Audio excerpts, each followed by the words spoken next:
कहानी के शुरुआत में हम एक ऐसी जगह को देखते हैं जहां पर काफी सारे चिंपांजी को बंदी बनाकर रखा गया था। उन्हीं चिंपांजियों को देखने के लिए दो लड़कियां आती हैं, लेकिन तभी उसी टाइम उस जगह का एक एम्प्लॉयर चिंपांजियों के पिंजरों पर करंट लगाकर उन्हें शॉक दे देता है, जिससे सारे चिंपांजी जोर जोर से चिल्लाने लग जाते हैं कि उन्हीं में से एक चिंपांजी एक एम्प्लॉयर को इस तरह से पकड़कर घूरने लगा जैसे कोई समझदार इंसान हो। असल में उसने उसके जेब से चाकू को चुराया था। आधी रात में वो अपने पिंजरे को खोलकर बाहर निकल जाता है। साथ में एक और भी चिंपांजी को बाहर निकालकर उसे एक बिस्किट का पैकेट देकर सभी चिंपांजी को खिलाने को कहने लगा। जबकि उसने ऐसा किया भी, अगले दिन इस जगह का ऑनर देखता है कि सारे चिंपांजी मिलकर आपस में बात कर रहे हैं, क्योंकि उन्हें इस पिंजरे के अंदर बहुत ही बुरा सलूक किया जा रहा था। यह देखकर यहाँ का मालिक सोचने पर मजबूर हो जाता है कि वे ऐसा क्यों कर रहे। सभी चिंपांजी आपस में ऐसे बात कर रहे थे जैसे मानो वे सभी इंसानों के खिलाफ कोई षड्यंत्र रच रहे हों। अगले दिन जैसे ही यहाँ के एक एम्प्लॉयर चिंपांजियों को टॉर्चर करने के लिए आया, तभी उन्हीं में से एक चिंपांजी बोल पड़ा।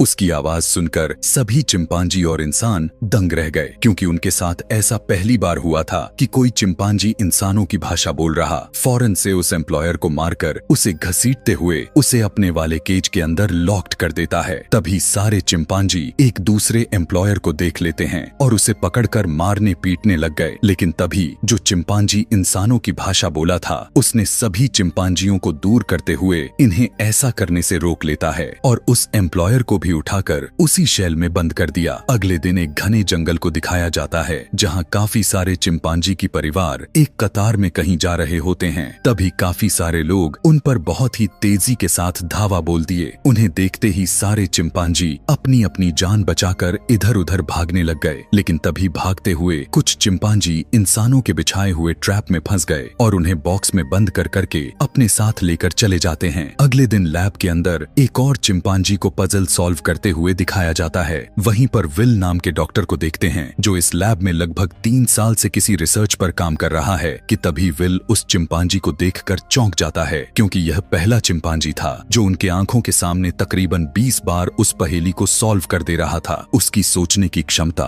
तेजी से बढ़ती चली जा रही थी। विल फौरन इस लैब के ओनर के पास जाकर कहने लगा कि मैंने चिंपांजी नंबर 9 को सिर्फ एक डोज दिया था और वो काफी तेजी से काम करने लगा है। यहाँ पर पता चलता है कि वे किसी बहुत ही बड़े प्रोजेक्ट पर काम कर रहे हैं। इन्होंने एक ऐसी दवाई बना लिया था जो एक्सपेरिमेंट्स के लिए इन्होंने चिंपांजी को चयन किए थे। लेकिन अब विल के हिसाब से वो अब इंसानों पर टेस्ट करना चाहता था। पहले तो स्टीवन उसे ऐसा करने से मना करता है, लेकिन बाद में उसकी इजाजत दे दी। अगले दिन बड़े बड़े कंपनी के ओनर उस प्रोजेक्ट पर पैसा लगाने के लिए आ जाते हैं, जहां पर विल सभी को बताते हुए कहने लगा कि चिंपांजी नंबर 9 जो कि एक मादा है, वो पहले इस पहेली को सुलझा नहीं पा रही थी, लेकिन हमने जब उसे एल्ज 112 नंबर की दवाई दी तो उसका बर्ताव अगले दिन से इस तरह से दिखाई देने लग गया। उसका दिमाग इंसानों से भी तेज दौड़ने लगा। एक ऐसी जिन चिकित्सा जो दिमाग में अपने आप सेल्स बनाकर खुद को ठीक कर लेता है। अब क्योंकि बायोलॉजी में इसे न्यूरोजेनेसिस कहते हैं, मतलब इनका कंपनी इस चीज को एल्जाइमर्स बीमारी का इलाज कहते हैं। इधर उसी चिंपांजी को दिखाया जाता है जो इस बार कुछ ज्यादा ही अग्रेसिव मूड में थी। दरवाजा खोलते ही वहां के एक नर्स का हाथ ही अचानक से पकड़कर उसे अंदर से तोड़ने लग गई, लेकिन रॉबर्ट नाम के आदमी के आने की वजह से वो उसे छोड़ देती है। तभी वो फौरन से केज से बाहर निकलकर यहाँ से भागने की कोशिश करने लग गई। पूरा सिक्योरिटी अलर्ट हो जाती है। चिंपांजी नंबर 9 अब पूरी तरह से बौखला चुकी थी।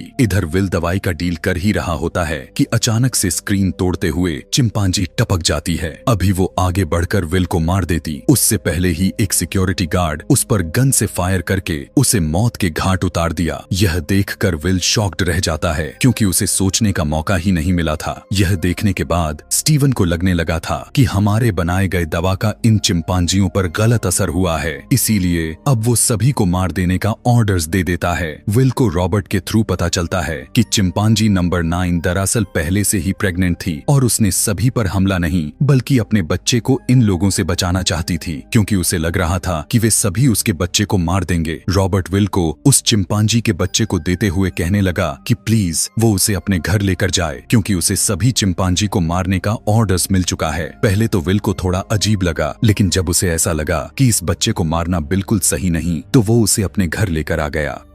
विल के डैड उस चिंपांजी के बच्चे को देखकर काफी खुश हो गए। आधी रात में चिंपांजी का बच्चा जोर जोर से रोने लग जाता है। विल किसी इंसानी बच्चे की तरह से चुप कराकर सुलाने लग गया। यहाँ पर उसे उसके माँ का एहसास होने लगा। इसी तरह से दिन गुजरते चले गए और 3 साल बीत चुका था। उसकी आंखें बिल्कुल इंसान की तरह हो चुकी थीं। विल ने अपने घर में बिल्कुल ठीक उसी के बर्ताव के जैसा घर बना दिया था। विल उस चिंपांजी के बच्चे का नाम सीजर रखा था क्योंकि उसने अपने 3 साल में वो चीज सीख लिए थे जो आज कल के लगभग 8 साल के बच्चे भी कुछ नहीं जानते। एक दिन विल के डैड पागल जैसा बर्ताव करने लग गए क्योंकि उनकी दिमागी हालात बूढ़े होते होते खराब हो रही थी। इसीलिए विल फौरन से अपने लैब में जाकर वहाँ से कुछ LZ 112 वाली दवाई को लाकर अपने डैड में इंजेक्ट कर दिया। अगले दिन विल के डैड पूरी तरह से तंदुरुस्त हो चुके थे। उनकी दिमागी हालात बिल्कुल किसी 20 साल यंग लड़के की तरह हो चुकी थी। यह पहला एक्सपेरिमेंट्स था जो इंसानों पर यानी विल ने खुद अपने डैड पर ही यूज किया था।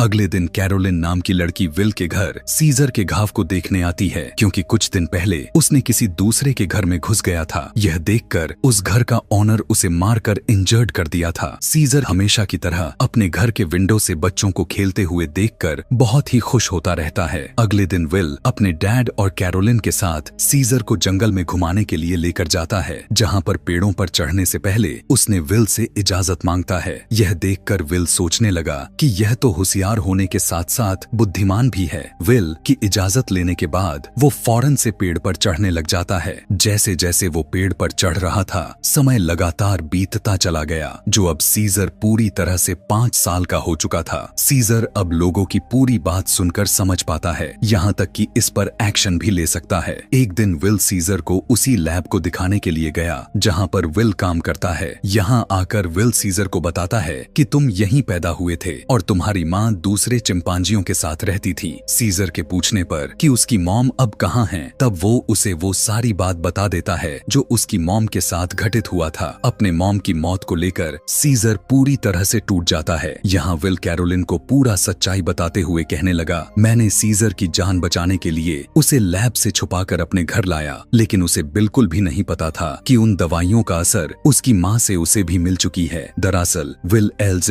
112 दवाई को सिर्फ दिमाग के खराबी नसों को ठीक करने के लिए बनाया था, लेकिन सीजर पर कुछ ज्यादा ही असर हो रहा है। उसकी IQ लगातार बढ़ती चली जा रही है। घर खाना खाते टाइम सीजर देखता है कि विल के डैड अंडे को उल्टी चम्मच से काट रहे हैं। यह देखकर वो खुद उन्हें सीधा चम्मच पकड़ाया। मतलब यहाँ साफ हो चुका था कि उस दवाई से यानी जो विल ने अपने डैड को दिया था वो कुछ ही दिनों के लिए असर कर रहा है। शाम के दौरान विल के डैड किसी दूसरे की गाड़ी जो रोड पर खड़ी थी उसे अपना गाड़ी समझकर चलाते हुए एक दूसरे गाड़ी में टक्कर मार देते हैं। यह देखकर गाड़ी का ओनर उन्हें मारने लगा, उंगली दिखाने लगा। यह देखने के बाद सीजर से बर्दाश्त नहीं हुआ और वो फौरन से नीचे आकर गाड़ी के ओनर को मारना शुरू कर देता है। अपने बचाव में वो भागने की कोशिश की, लेकिन सीजर उसके ऊपर ही कूद जाता है और उसके हाथों को पकड़ते हुए काटने लगा। विल के डैड के मना करने पर इस टाइम सीजर को ऐसा लगा कि वो जो अग्रेसिव में आकर किया वो बिल्कुल भी सही नहीं है, क्योंकि उसे ऐसा करना सिखाया ही नहीं गया था। लेकिन इस टाइम उसने यह भी नोटिस कर लिया था कि कुछ लोग उससे डर भी रहे हैं। अब क्योंकि गवर्नमेंट के हिसाब से सीजर ने किसी इंसान के ऊपर हमला करके उसे मारने की कोशिश की थी, इसीलिए उसे अब कोर्ट एनिमल शेल्टर में बंद करवा देती है। सीजर ऐसा नहीं चाहता था, लेकिन विल के मानने पर मान तो जाता है। लेकिन जब अंदर जाकर उसे पता चला कि ये कोई जंगल नहीं बल्कि दीवार से बना हुआ कैद खाना है, तो वो गुस्से से पागल हो जाता है। विल और कैरोलिन ऐसा नहीं चाहते थे कि वो यहाँ पर रहे, लेकिन वे भी मजबूर थे क्योंकि यह गवर्नमेंट का ऑर्डर्स था। शेल्टर के अंदर सभी को खाना दिया जाता है। सारे चिंपांजी खाना खाने में लग जाते हैं, लेकिन जब सीजर को खाना दिया जाता है तो वो खाना देखकर इंसानों की तरह घिन करने लगा, क्योंकि वो इतनी गंदा खाना नहीं खाता। वहीं पर शेल्टर का एम्प्लॉयर जिसका नाम डॉज था, वो सीजर के साथ बहुत ही बुरा सलूक करने भी लग जाता है। अब क्योंकि कोर्ट के रूल के हिसाब से विल सीजर को यहाँ से 90 दिनों के बाद ही लेकर जा सकता है। सीजर डॉज के टॉर्चर के बाद पूरी तरह से टूट जाता है, क्योंकि ऐसी सलूक अभी तक उस पर किसी ने नहीं की थी। वो दीवार पर अपने घर की विंडो की तरह डिजाइन बनाकर उसे गले से लगाने लगा। इधर स्टीवन को विल बता देता है कि उसने LZ 112 को अपने डैड के ऊपर इस्तेमाल किया हुआ था, लेकिन वो इस टाइम धीरे धीरे फिर से पहले जैसा नॉर्मल होने लग चुके हैं। लेकिन विल ने एक और ऐसी वायरस को बना लिया दिया है जो उसे भी ज्यादा तेजी से असर दिखा रही है। इसीलिए अब स्टीवन उसे और भी चिंपांजियों पर एक्सपेरिमेंट्स करने का ऑर्डर्स दे दिया। सभी नॉर्मल चिंपांजियों को लेकर आया जाता है। वहीं एक ऐसे चिंपांजी को दिखाया गया जो दिखने में बहुत ही भयानक लग रहा था। विल जब उसे देखता है तो पता नहीं क्यों उसे ऐसा लगा कि इसी पर एक्सपेरिमेंट्स करनी चाहिए, मगर इस वाले चिंपांजी की शांत स्वभाव कुछ ठीक नहीं लग रहे थे। सभी